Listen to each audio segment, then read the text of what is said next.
এই ঘোর কলিকাল হতে কলির মায়াচ্ছন্ন জীবকে উদ্ধার করবে বলে করুণার অবতার রূপে অবতীর্ণ হলেন আমার চৈতন্য মহাপ্রভু। শাস্ত্রে বলছে, মাগো যদি গৌর না হইতো কেমনে হইতো, কেমনে ধরিতাম দে শ্রী রাধার মহিমা প্রেম রসসীমা জগতে জানত কে। মহাপ্রভু না থাকলে কিন্তু আমরা এই রাধা গোবিন্দের লীলা মাধুর্য কথা জানতে পেতাম না। দেখো, আমার ভগবান তিনি বৃন্দাবনে লীলা করেছিলেন, তাহলে আমরা কলির জীব জানছি কেমন করে? আমার মহাপ্রভু তিনি কৃপা করে জানিয়েছে বলে আমরা কলির জীব জানতে পারছি, কি মা, তাই না? আমার মহাপ্রভু যদি না থাকতো মা, এই রাধা গোবিন্দের লীলা কথা কি আমরা জানতে পারতাম? পারতাম না। দেখো, শাস্ত্রে বলছে যে রাধা কৃষ্ণ একাত্মা দুই দেহ ধরি অনন্য বিলাস রস আস্বাদন করি, এবে দুই দেহই আমার চৈতন্য গোসাই রাধার ভাব রস আস্বাদিতে দুহ হলেই না কোথা। রাধারানীর প্রেম মাধুর্য রসকে আস্বাদন করবার জন্য কলিযুগে আমার চৈতন্য মহাপ্রভুর হেন অবতার। দেখো বাবা, বৃন্দাবনে যখন প্রভু এসেছিলেন, বৃন্দাবনে ভগবান এসে ভগবানের সর্ববাসনায় পূর্ণ হয়েছিল, কিন্তু তিনটি বাসনা কিন্তু প্রভুর অপূর্ণ থেকে গিয়েছিল। সেটা কি? না শ্রী রাধায় প্রণয় মহিমা কি দি শোভা নৈবা, সত্য জনাদ্ভুত মধুরিমা কি দি শোভা মদীয়, সখঞ্চস্য মদনুভব কি দি শোভে তিল ভাব, তদ ভাবাট্য সমজনী সচি গর্ভ সেন্দ হরিন্দ। গোবিন্দ আমার রাধারানীকে ডেকে বলছে, হ্যাঁ রাধে, দেখো এই বৃন্দাবনে এসে আমার সকল বাসনা পূর্ণ হয়েছে ঠিকই, কিন্তু তিনটি বাসনা যে আমার অপূর্ণ থেকে গেছে রাধে। কি জানো রাধে? এই যে জগতে তুমি যে আমাকে ভালোবাসো, হ্যাঁ গো, আমায় ভালোবেসে তুমি কি সুখ পাও? কেন তুমি আমায় ভালোবেসে হাও কৃষ্ণ কৃষ্ণ বলে কাঁদো? কেন তুমি আমায় ভালোবেসে নয়ন জল বরিশন করো? বৃন্দাবনে এসে আমি সকল কিছু জানতে পারলাম, কিন্তু তোমার এই প্রেমের মহিমাটা আমি বুঝতে পারলাম না। মহাজন বলছে, তুমি বুঝবে কি করে প্রভু? যদি কখনো তোমার ভগবত্ব জ্ঞানকে শূন্য করে, যদি জীবনে কখনো তুমি ভগবান না হয়ে যদি তুমি কখনো ভক্ত হতে পারো, মাগো ভক্ত না হলে ভগবানকে ভালোবেসে যে সে কি সুখ পায়, এটা ভক্ত না হলে কিন্তু অনুভব করা যায় না। যেমন এই জাগতিক জগতে একটা সন্তানের প্রতি যে একটা পিতামাতার কি আকর্ষণ, কি ভালোবাসা, মা কি টান, এটা কিন্তু সন্তান বুঝতে পারবে না। সন্তান বুঝবে কবে? বাবা, সেই সন্তানটিও যখন কোনো সন্তানের পিতা মাতা হবে, যখন সেই ছেলেটি বড় হয়ে যখন কারোর বাবা মা হবে, তখন সে বুঝতে পারবে যে সন্তানের প্রতি বাবা মার কি ভালোবাসা। এটা বোঝবার জন্য তাকে আগে পিতা মাতার জায়গায় আসতে হয়। তাহলে ভক্ত ভগবানকে ভালোবেসে কি সুখ পায়, এটা বোঝবার জন্য তার ভগবত্ব জ্ঞানকে শূন্য করে ভগবান না হয়ে তাকে ভক্ত হতে হবে। যদি ভক্ত হয়ে কখনো নদীয়ার পথে ধুলায় গড়াগড়ি দিই, যদি নয়ন জলে ভক্ত ভাসে তুমি কাঁদতে পারো, যদি দুফোঁটা নয়নে জল বরিশন করে বলতে পারো, হে দয়াবর, আজ হতে আমার বলতে যা কিছু আমি তব চরণে নিবেদন করলাম। যদি কখনো তুমি নিজেকে ভক্ত করে ভগবানের চরণে সমর্পণ করতে পারো প্রভু, তখন তুমি বুঝতে পারবে এ জগতে ভক্ত তোমাকে কেন এত ভালোবাসে, কেন ভক্ত তোমাকে ভালোবেসে হা কৃষ্ণ কৃষ্ণ বলে ধুলায় গড়াগড়ি যায়। আসলে ভগবানকে পাওয়া তো এত সহজ কথা নয় মা। দেখো, ভগবানকে পেতে হলে আগে যেটা প্রয়োজন সেটা হলো জীবের হৃদয়ের বিশুদ্ধ প্রেম ও ভক্তি। ভক্তি না থাকলে কিন্তু কখনো ভগবান মেলে না গো। দেখো, আজ যে আমরা এখানে কীর্তন শুনতে এসেছি না, যদি আমাদের মনোবৃত্তিটা এমন থাকে যে কীর্তন শোনার দরকার হচ্ছে তাই আমি শুনছি, যদি আমার মনটা এমন থাকে যে আমার কীর্তন শুনতে হয় তাই আমি এখানে এসেছি মা, তাহলে দেখবে ওই কীর্তন শুনে কিন্তু তোমার মনে কোনো সুখ হবে না। কীর্তন বাসরে এসে যদি তুমি এক মন চিত্ত নিবেশ করে যদি তার চরণে মনকে সমর্পণ করে দিয়ে তুমি সেই হরি কথা সাধন করতে পারো মা, দেখবে সেই কীর্তনের মধ্যে তুমি প্রকৃত সুখ আনন্দ খুঁজে পাবে। নিতাই গৌর হরি। তাহলে আগে আমার যেটা প্রয়োজন সেটা হলো ভক্তি। দেখো, জগতে কিন্তু ভগবান বারবার ভক্তির কাছেই বাধা পড়ে, ভক্তির কাছেই কিন্তু ভগবান কাঙাল হয় মা। ওমা বৃন্দাবনে একজন ব্রজমাই ছিল, একটু মন দিয়ে শুনবে। সে ব্রজমাই তার অনেকটা বয়স হয়ে গেছে মা, ভালো চলতে ফিরতে পারে না। এখন জীবিকা কি করে নির্বাহ করবে একটু মন দিয়ে শুনবে। সে কি করে, ব্রজবাসীর দাঁড়ে দাঁড়িয়ে গিয়ে ফল বিক্রি করে। তা একদিন কোনো শান্ত মুখে অর্থাৎ সাধু মুখে শুনেছে বৃন্দাবনে নাকি এক নবীন বালক থাকে যার নাম কৃষ্ণ, আর সেই কৃষ্ণকে যদি একবার দর্শন করা যায়, সেই কৃষ্ণ রূপে যদি একবার কেউ নয়ন দেয়, এই ছাড় সংসারে নাকি সে আর থাকতে পারে না, তার চরণে নাকি বিকিয়ে যায়। তা সেই সাধু মুখে তার কথা শ্রবণ করে মা, সে বৃন্দাবনে ব্রজ মায়ের মনে বড় বাসনা জাগলো যে একটিবার সে গোবিন্দকে দর্শন করবে। এখন সাধু বাবার কাছে এসে বলছে, সাধু বাবা, আমি সেই কৃষ্ণকে কেমন করে দর্শন পাবো, একবার তুমি আমাকে পথটা বলে দাও, বলো আমি কি করে তাকে দেখতে পাবো।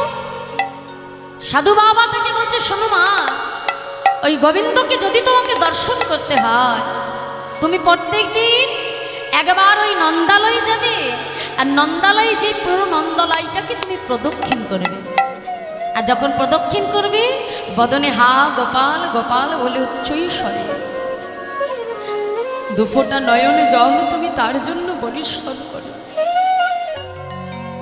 দেখো মা, নন্দালয়ে তো যে কেউ প্রবেশ করতে পারে, যে কোনো ভক্তের প্রবেশের অধিকার আছে মা, যে কেউ গোপালকে দেখতে যেতে পারে, কিন্তু সাধু এত সহজে কিন্তু তাকে গোপালের কাছে যাবার কথা তাকে বলে দিল না। কেন বলল না? যে না, এই যে গোপালকে দেখবার জন্য তার মনের যে ব্যাকুলতা, যে আকুলতা, এই আকুলতাটা যত বেশি তার মধ্যে তৈরি হবে, তত ভগবানকে দেখবার বাসনাটাও তার মধ্যে আরো প্রগাঢ় হয়ে যাবে। আর যত তার প্রতি তার ভালোবাসাটা বাড়বে, ভগবানের কৃপাটা তত তাড়াতাড়ি হয়ে যাবে। নিতাই গৌর। তাই বৃন্দাবনের সেই বৃদ্ধা মা প্রত্যেক দিন যখন ফল বিক্রয় করতে যায় মা, ফলটা বিক্রয় করতে যে প্রত্যেক দিন নন্দালয়কে প্রদক্ষিণ করে, আর হা গোপাল গোপাল বলে নয়ন জলে বনিশন করে কাঁদে। দেখতে দেখতে 2.5 বছর অতিক্রম হয়ে গেল, 2.5 বছর পার হয়ে গেল, কিন্তু গোপালের দর্শন সে পায়নি মা। প্রত্যেক দিন নন্দালয়ে যায়, প্রদক্ষিণ করে, আর গোপাল গোপাল বলে বলি মায় কাঁদে। ভক্তের ডাক ভগবান শুনতে শুনতে যখন তার হৃদয়টা ভক্তিতে পরিপূর্ণ হয়ে গেল, ভগবান এবার তাকে কৃপা করবার জন্য সেই নন্দালয় হতে বাহির হয়ে এসে ডাক দিল, বড়িমায় বড়িমায়। যেই না বড়িমায় বলে ডেকেছে, সঙ্গে সঙ্গে বড়িমায় আমার গোবিন্দ রূপে নয়ন দিয়ে আর নয়ন ফেরাতে পারে না। তুমি বুঝি বৃন্দাবনের সেই গোপাল, তুমি বুঝি আমার বৃন্দাবনের সেই কৃষ্ণ কানাই? হ্যাঁ বুড়িমা, আমি তোমার গোপাল। বড়িমাই, আমার যে বড় ক্ষুধা পেয়েছে বড়িমা, আমাকে কিছু খেতে দাও। দেখো ভগবানের কৃপা কেমন হয় না, ভগবান যেচে আজকে ভক্তের কাছ থেকে খাবার চাইছে। অবড়িমা, আমার যে বড় ক্ষুধা পেয়েছে, আমাকে খেতে দেবে না? বড়িমাই সঙ্গে সঙ্গে কি করলো, ফলের ঝুড়ি থেকে একটা ফল বাহির করে গোপালের হাতে দিচ্ছে। আর যেই না হাতে তুলে দিচ্ছে, সঙ্গে সঙ্গে গোবিন্দ আমার বড়িমাইকে ডেকে বলছে, বড়িমাই এ কি, এ জগতে কখনো আমাকে কেউ কাছে পেয়ে ফল বুঝি কেউ আমার হাতে তুলে দেয়? বড়িমাই, তুমি আমাকে কাছে পেয়েছো, তুমি নিজ হাতে আমাকে সেবা করাবে না? সঙ্গে সঙ্গে বড়িমাই গোপালকে কোলে বসে নিজ করে আজকে ভগবানকে সেবা করিয়ে দিলে। এখন ফলটা সেবা করানোর পর মা ভগবান বড়িমাইকে ডেকে বলছে, বড়িমাই তাহলে তুমি যে আমাকে ফল সেবা করালে, তার বিনিময়ে তো তোমাকে কিছু আমায় দিতে হয়। ছোট্ট গোপাল কি করলো মা, আজকে ধীরে ধীরে গুটি গুটি পায়ে নন্দালয়ে প্রবেশ করে এক মুষ্ট চাল এনে বড়িমায়ের হাতে দিয়ে বলছে, বড়িমা এই নাও তোমার দক্ষিণা,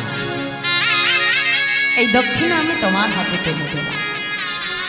বড়িমা সেই এক মুষ্ট চাল ঝুড়ির মধ্যে করে যখন ঘরে এলো মা, দেখো এই যে ভগবানকে সে কিন্তু সেবা করালো, এই যে সেবাটা যে করালো বড়িমা, এখানে কিন্তু একটা ভুল তার হয়ে গেল কি মা, না ভগবানকে কাছে পেয়ে তার ঝুড়িতে যত ফল ছিল মা, সব ফল কিন্তু সে ভগবানের চরণে নিবেদন করলো না।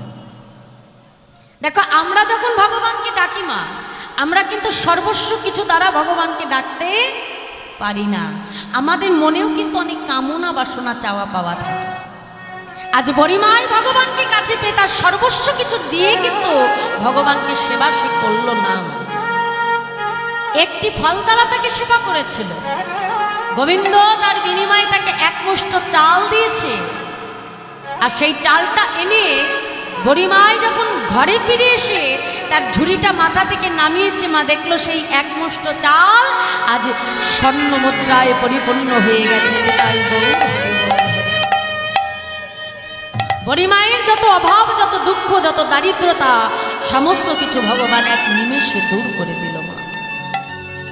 তাহলে এই যে বড়িমা ভগবানকে পাওয়ার জন্য তার যে আকুলতা, তার যে ব্যাকুলতা, এই ব্যাকুলতা যখন ভক্তি হৃদয়ে তৈরি হবে মা, ভগবানকে পাওয়ার জন্য তোমার মনে যখন ব্যাকুলতা আসবে, জানবে তখনই একমাত্র তুমি ভগবানের কৃপা পাবে। তাই গৌর হরি বল, হরি বল, হরি বল। তাই ভগবানকে পাওয়ার জন্য আগে ভক্তের হৃদয়ে ব্যাকুলতা আনতে হবে, হরি নামের প্রতি ভালোবাসা, আগ্রহ তৈরি করতে হবে। জানবে যত আমাদের আগ্রহ আসবে, যত ব্যাকুলতা আসবে, নামের প্রতি ভালোবাসা আসবে, ততই কিন্তু ভগবানের কৃপা তোমার প্রগাঢ় হয়ে যায়। তা আজকে সেই চৈতন্য মহাপ্রভু আমাদের মতো এই কলির মায়াচ্ছন্ন জীবকে উদ্ধার করবে বলে নবদ্বীপ মাঝে তিনি অবতীর্ণ হলেন। তার মতো দয়াল কোনো যুগে হয় নাই, আর হবেও না। তাই আজ বৈষ্ণব মহাজন তিনি পদাবলীতে কলম দিয়ে বলছে, দেখো দেখো অসাধনে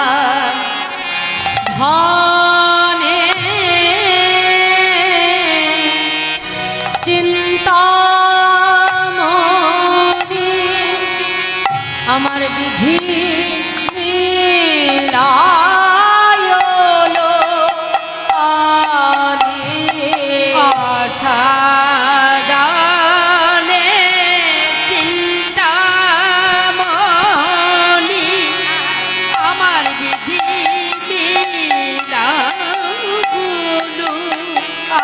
আনি আমার গোরা বড় দয়া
সাধনে পাওয়া গেল এমন দয়াল গৌর অবতারে নিতাই গৌর হরি হরি এমন দয়াল গৌর অবতারে কোন সাধন ভজন লাগিল না রে অসাধনে পাওয়া গেল এমন দয়াল গৌর অবতারে কোন সাধন ভজনে লাগিল না রে অসাধনে পাওয়া গেল দয়াল গৌর অবতারে সাধন ভজন লাগিল না রে সাধন ভজন লাগিল না রে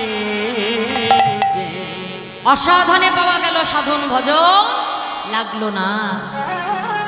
এই কলিতে ভগবানকে পাওয়ার জন্য কোনো কষ্ট করতে হয় না মা। দেখো অন্যান্য যুগে ভগবানকে পেতে গেলে অনেক কষ্ট করতে হতো। শাস্ত্রে বলছে যে কৃতে যদ্ধাতে বিষ্ণু তেতায় যাজ্যত মকই দাপরে পরিচর্যন কলৌ তদ্দুরি সংকীর্তনা। অর্থাৎ সত্য যুগে ভগবানকে পাওয়ার উপায় ছিল ধ্যান, ত্রেতা যুগে ভগবানকে পাওয়ার উপায় ছিল যাগযজ্ঞ, আর দাপর যুগে পূজা অর্চন। কিন্তু কলিতে আমার চৈতন্য মহাপ্রভু দেখলে যে আমার কলির জীবের এত সময় হবে না, তারা যাগযজ্ঞ ধ্যান তপস্যা করে ভগবানকে ডাকবে। কি গো মায়েরা, সময় আছে? ধ্যান তপস্যা করে ভগবানকে ডাকবো? সময় নাই। দেখো এই যে বাড়ির পাশে কীর্তন হচ্ছে, তাই বাড়ি থেকে এখানে হরিবাসরে এসে আমরা হরিনাম শুনতে পারি না, কি তাই না? দেখো এই যে হরিনাম আমরা যে শুনতে আসবো, কজন ভক্ত এখানে আসি না? কিন্তু কোথাও যদি একটা নাচানাচি হয়, একটা ডান্স হাঙ্গামা হয়, একজন সিনেমার আর্টিস্ট আসে, দেখবে তাকে দেখার জন্য লক্ষ লক্ষ মানুষের ভিড় জমে। কি ঠিক বলছি না মা? কিন্তু যে হরি কথা শুনলে জীবের মঙ্গল, সেখানে কিন্তু আমরা ছুটে যাই না। কিন্তু যেটা করলে আমাদের উপকার নেই, সেদিকে আমরা আগে ছুটে যাই। শাস্ত্রে বলছে যে হরের নাম হরের নাম হরের নামৈব কেবলম কলৌ নাস্তিব নাস্তিব গতি রন্যথা। হরি নাম বিনা আমাদের কলিজীবের গতি নাই, গতি নাই, গতি নাই। তাহলে হরিনামই হলো আমাদের একমাত্র মুক্তির উপায়, কি মা? তাই তো?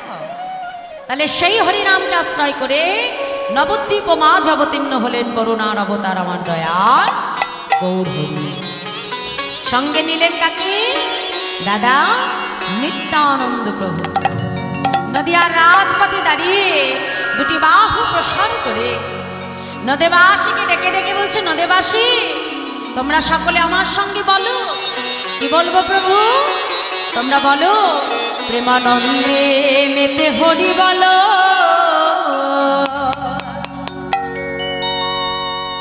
হরি নামের বন্যা যে এলো, প্রেমানন্দে মেতে হরি বলো, হরি হরি নামের বন্যা যে এলো, প্রেমানন্দে মেতে হরি বলো, হরি নামের বন্যা যে এলো, প্রেমানন্দে মেতে হরি বলো, হরি নামের বন্যা যে এলো।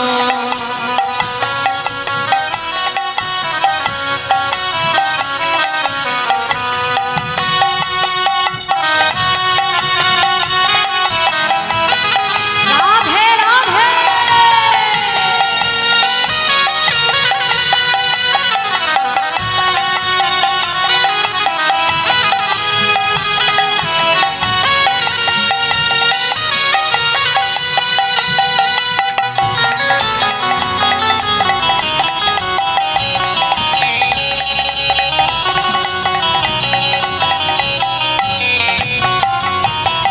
বন্যার যায় বলি হারি, ও তার তরঙ্গ ভারী, বলা যাই বলি হারি ও তার তরঙ্গ ভারী, বন্যার যায় বলি হারি, ও তার তরঙ্গ ভারী, বলা যাই বলি হারি তার তরঙ্গ ভারী। আচ্ছা মাইরা, তরঙ্গ মানে কি বলো দেখি? তরঙ্গ মানে কি? এই তরঙ্গ মানে নাকি জল? হ্যাঁ মাইরা বলে দাও দেখি, তরঙ্গ মানে কি? ঢেউ ঢেউ, তাই না? আমাদের নবদ্বীপে তো রোজ বন্যা হয়, রোজ ঢেউ ওঠে, কি তাই না মা? তা আজকে আমরা কোথায় বসে আছি? এই জায়গাটার কি নাম? বলো বলো, এই জায়গাটার কি নাম? পলতা। তা আজকে কি এটা পলতা হাই স্কুল আছে? নেই তো। আমার কমিটির বাবারা আমাদের জন্য কি তৈরি করে দিয়েছে? হ্যাঁ, বৃন্দাবন। বাহ! শাস্ত্রে বলে যেদিন যেখানে হয় হরিনাম সংকীর্তন, সেটাই যদি হয় সুমধুর ভক্ত সমাগম, যদি আমাদের সবার হয় এক মন, না হই কভু মোরাই আনমন, সেই তো নিত্য নবদ্বীপ, সেই তো মধুময় শ্রীনাম বৃন্দাবন নিতাই গৌর হরি হরি। তাহলে আজকে আমরা কোথায় বসে আছি গো মাইরা? পলতায় বসে আছি? নেই তো। নব বৃন্দাবন, নবদ্বীপ ধাম, কি তাই না? তাহলে ওই নবদ্বীপে যেমন রোজ বন্যা হয়, তাহলে আজকে কি আমাদের পলতার নবদ্বীপে বন্যা হবে? কি হবে তো? হ্যাঁ, তাহলে বন্যা হতে গেলে বসে থাকলে হবে না, একটু জোর করে উলুধ্বনি দিয়ে দাও দেখি, নিতাই গৌর হরি হরি বল, হরি বল, হরি বল। বাহ বাহ বাহ। হ্যাঁ, এই তো খুব সুন্দর। এতক্ষণ বাদে মনে হচ্ছে যে এবার বৃন্দাবনে এসেছে, কি ঠিক তো? ঠিক বলছি তো মায়েরা? হ্যাঁ, এরা মাঝে মাঝে একটু উলুধ্বনি জয়ধ্বনি দেবে। হ্যাঁ, বাহ। তাহলে নবদ্বীপে যেতে গেলে একটু কাজ করতে হবে। কি করতে হবে তো? তাহলে একটু আমার সঙ্গে হাত তোলো দেখি সবাই মিলে। দেখো, নবদ্বীপে যখন যাই শুধু তো বসে থাকার জন্য নবদ্বীপ যাই না গো মা। কি করি? বদনে হরিনাম করি আর নবদ্বীপ পরিক্রমা করি, তাই তো, গৌর দর্শন করি। তাহলে এই নবদ্বীপে যখন এসেছি একটু সবাই মিলে আমরা হরিনাম করো, তাই না? তাহলে দেখি সবাই মিলে একটু বাহু তোলো, আমার সঙ্গে করতালি দিয়ে দিয়ে বলো। হ্যাঁ, কি বলছি? বন্যার যাই বলি হারি, ও তার তরঙ্গ ভারী। আর সেই তরঙ্গে কে ডুবেছে মা? হ্যাঁ, আজকে কত সুন্দর কথা বলছে পদাবলীর ভাষায়। দেখো কি বলছে, বন্যারে যাই বলি হারি, ও তার তরঙ্গ ভারী। হরি হরি হারি, তার তরঙ্গ ভারী। বন্যারে যাই বলি হারি, ও তার তরঙ্গ ভারী। বন্যা যাই বলি হারি, ও তার তরঙ্গ ভারী। তরঙ্গে দিচ্ছে সাঁতার গোলক বিহারে। হরে প্রেম হরি হরি দিচ্ছে সাঁতার গোলক বিহারী। আজ প্রেম তরঙ্গে দিচ্ছে সাঁতার গোলক বিহারে। প্রেম তরঙ্গে দিচ্ছে সাঁতার গোলক বিহারী। ও তার সঙ্গে দয়াল নিত্যানন্দ পাথালে সাঁতার দিল। সঙ্গে হরি হরি বল। নিত্যানন্দ বাহু তুলে। সাঁতার দিল। তার সঙ্গে দয়াল নিত্যানন্দ পাথালে সাঁতার দিল। সঙ্গে দয়াল নিত্যানন্দ পাথালে সাঁতার দিল। হরি নামের বন্যা যে এলো। প্রেমানন্দে মেতে হরি বল, রাধে রাধে। হরি নামে বন্যা যে এলো। প্রেমানন্দে মেতে হরি বল, হরি নামের বন্যা যে এলো।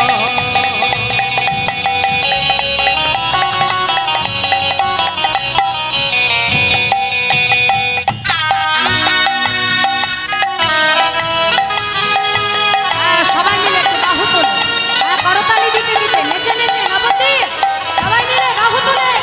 হরি হরি বল।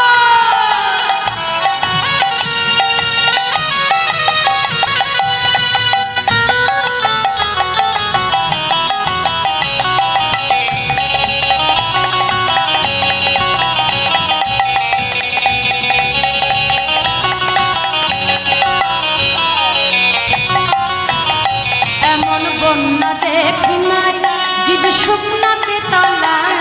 এমন বন্যা দেখি নাই জীব শুকনাতে তলা।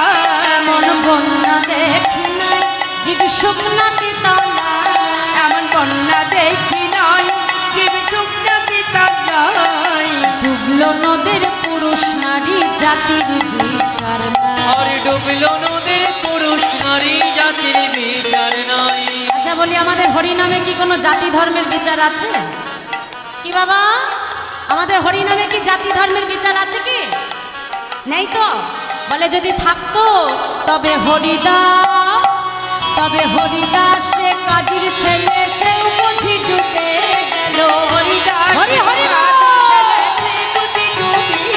বলি হরিদাসে কাজীর ছেলে সেও বুঝি ডুবে গেল হরিদাস কাজী ছেলে বুঝি ডুবে গেল বলি হরিদাস হরি বল বলে হরিদাস হরি বল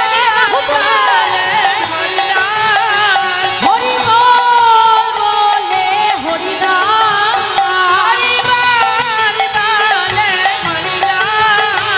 বলি হরিদাসে কাজীর ছেলে সেও বুঝি ডুবে গেল বলি হরিদাসে কাজীর ছেলে সেও বুঝি ডুবে গেল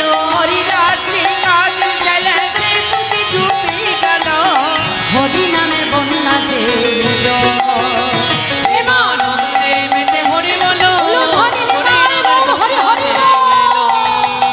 প্রেমানন্দে মেতে হরি বলো হরি নামের বন্যা যে এলো প্রেমানন্দে মেতে হরি বল হরি নামে বন্যা যে এলো। প্রেমানন্দে মেতে হরি বলো হরি নামের বন্যা যে এলো প্রেমানন্দে মেতে হরি বল হরি নামে বন্যা যে এলো।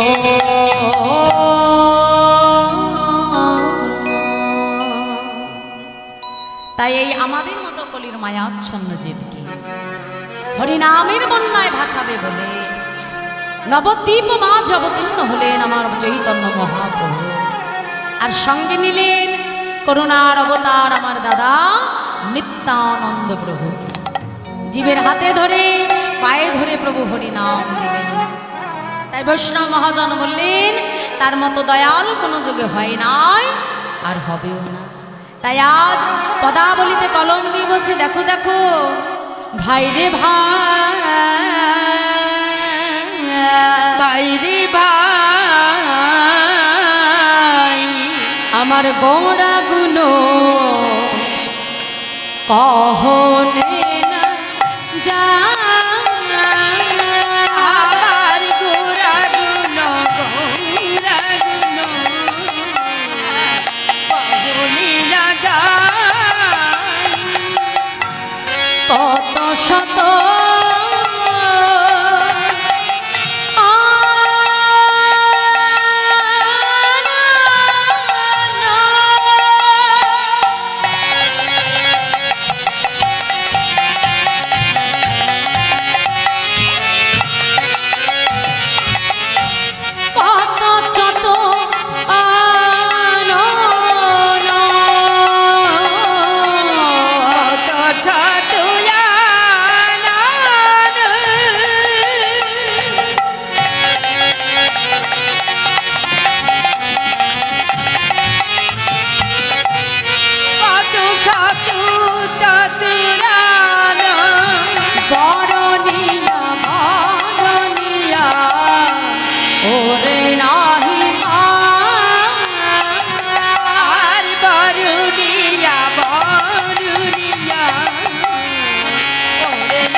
চতুর্মুখে যে না বলতে না রে চতুর্মুখী যে নাম বলতে না রে বলি চতুর্মুখে যে না বলতে না রে চতুর্মুখী যে নাম বলতে না রে আমি একবার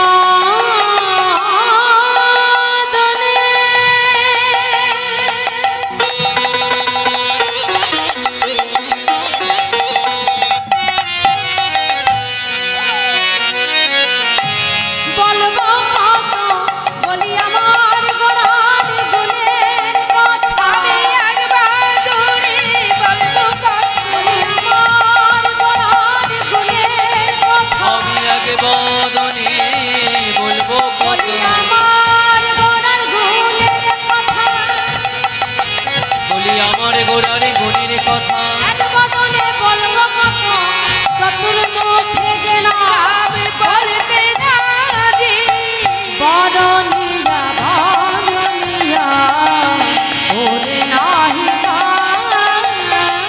আর করুণিয়া বারুণিয়া ওরে নাহি পাই ভাই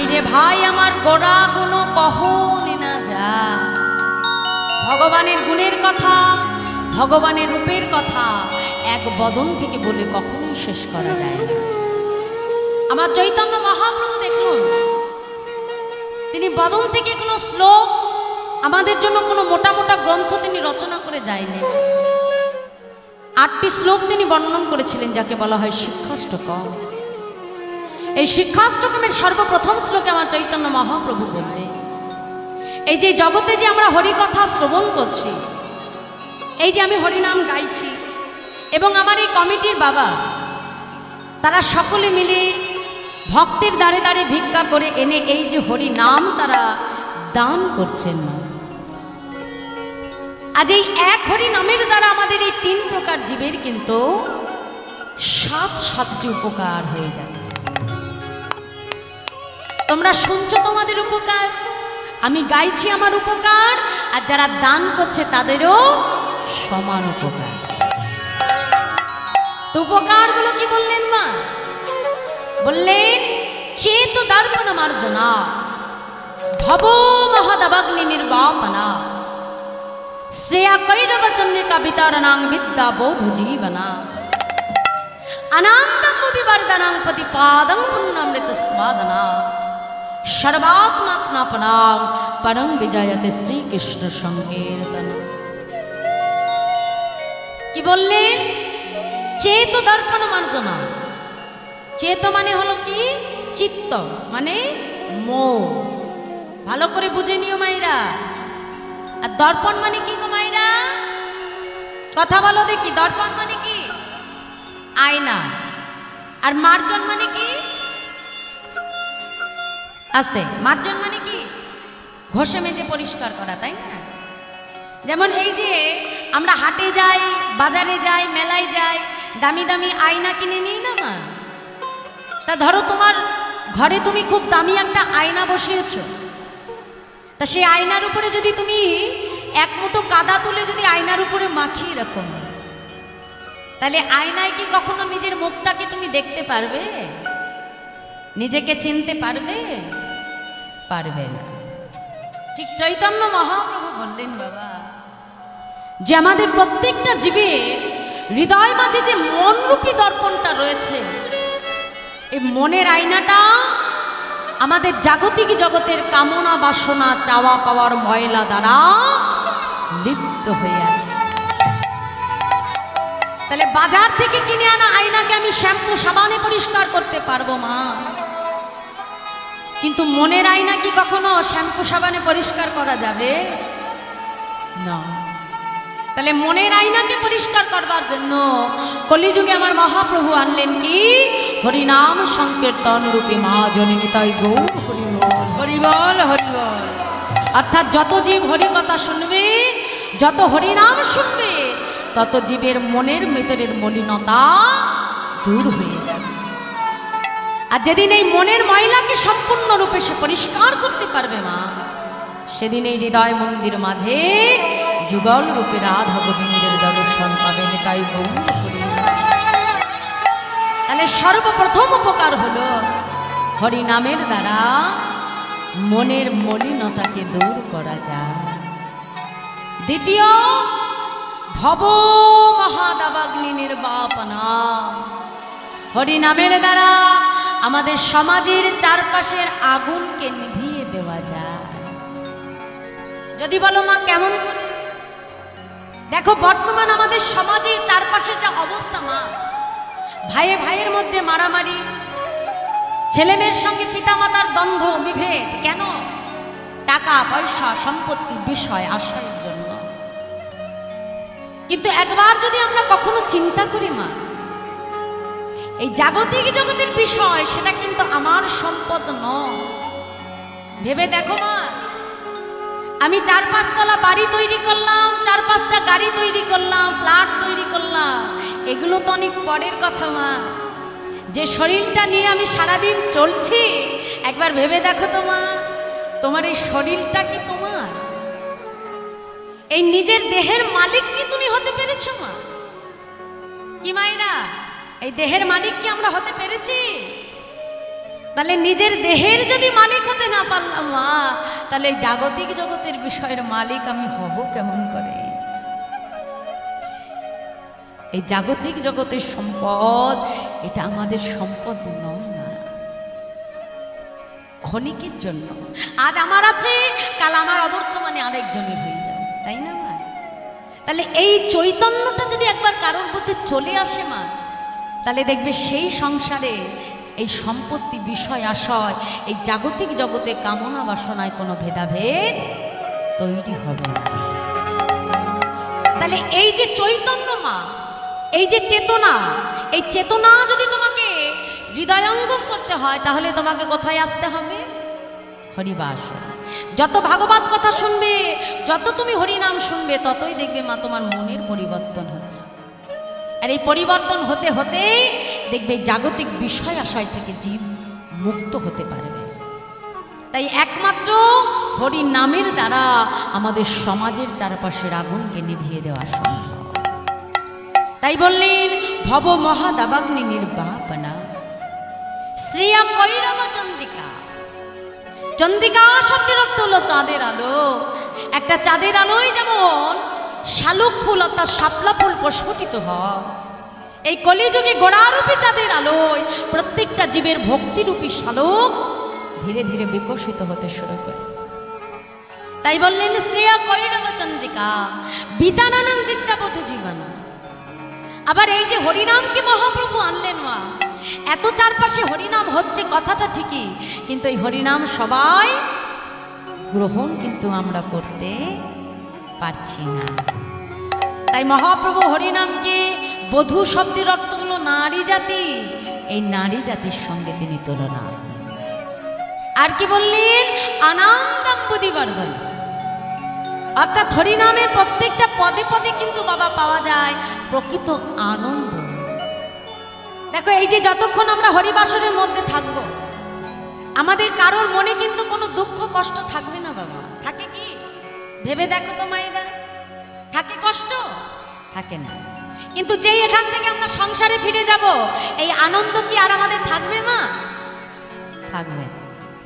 তাহলে প্রকৃত যদি জগতে তোমাকে সুখ খুঁজতে হয়, যদি আনন্দ পেতে হয়, কোথায় আসতে হবে? এই সাধুর বাজারে তোমাকে আসতে হবে আনন্দ, প্রকৃত সুখ খুঁজে পাবার জন্য। তাই বললেন আনন্দ প্রতিবারদনা প্রতিপাদং পূর্ণামৃত স্বাদনা সর্বাত্মা স্নাপনা পরম বিজয়তে শ্রীকৃষ্ণ সংকীর্তন। তাই জগতে একমাত্র হরি নামের দ্বারায় সাতটি উপকার সম্ভব। তাই আজ বৈষ্ণব মহাজন তিনি পদাবলিতে কলম দিয়ে বলছে, দেখো দেখো কি বলছে, বেদ বিদ্যাদহ কিছু নাহি জানত। সেই ভগবানকে পাওয়ার জন্য আমাদের বেদ বিদ্যা পাণ্ডিত্যের প্রয়োজন হয় না। তাই আজ পদাবলীর ভাষায় কলম দিয়ে বলছে, শোনো শোনো, আহা বেদ বিদ্যাদহ কিছু নাহি জানো তো, বেদ বিদ্যা কিছু নাহি জানো।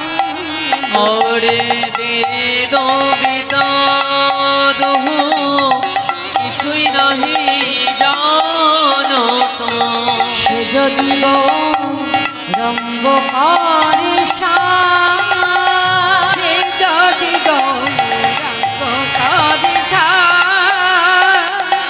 সে যদি গৌরঙ্গ করে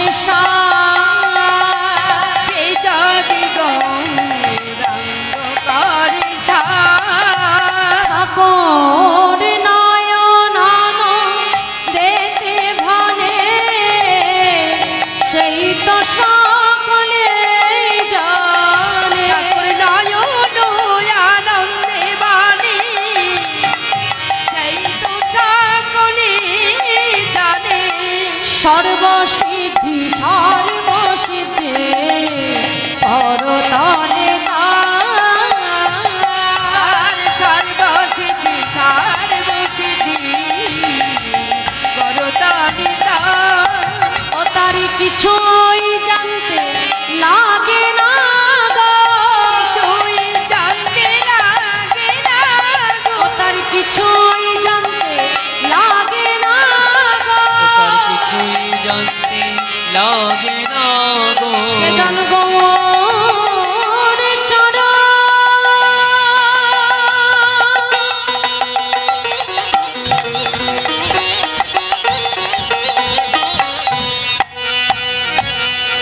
সর জেনেছে বলিয়ে সংসারকে অসর ভেবে, গৌর চরণ সর জেনেছে বলিয়ে সংসারকে অসর সে জন ভেবে, গৌরী চরণ সারে জেনেছে, বলিয়ে সংসারকে অসর ভেবে, গৌর চরণ সর জেনেছে বলিয়ে সংসারকে অসর সে জন ভেবে, গৌরী চরণ সারে জেনেছে, ও তার কিছু কিছুই জানতে লাগে না গো।